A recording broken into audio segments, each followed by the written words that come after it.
par exemple à Verdier.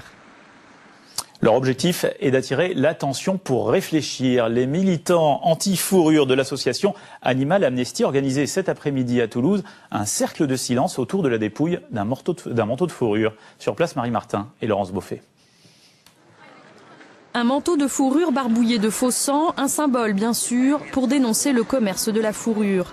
Derrière cette action, une association toulousaine, Animal Amnesty, qui s'émeut du retour de la fourrure dans la mode. La mode a repris cette année et on voit de la fourrure un petit peu partout, sur les cols, les bords de capuche. Il en existe en fausse fourrure, effectivement, hein, mais aussi de la véritable fourrure et pas que sur les vêtements chers, quoi. On en trouve aussi dans les premiers prix.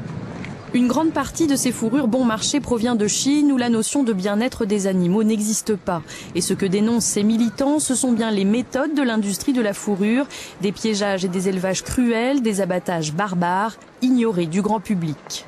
Les gens adorent leurs chiens, leurs chats, etc. et trouvent tout à fait normal d'acheter une fourrure qui est responsable de souffrance et de mort de centaines et de milliers d'animaux. Cet après-midi, ils ont été nombreux pourtant à s'arrêter pour s'informer et signer la pétition, parfois surpris et souvent indignés. Franchement, je ne sais pas si aujourd'hui c'est encore très courant. Mais pour moi, c'est pas une question de courant ou pas courant. Pour moi, il faudrait que ce soit interdit. On ne doit pas toucher aux animaux, c'est tout. Ni la fourrure, je vois pas pourquoi on est mannequin ou quoi que ce soit. On met des fourrures. Les animaux, c'est leur habit. C'est pas pour porter pour nous. Chaque année, 60 millions de visons, de renards ou encore de lapins sont tués pour leur fourrure.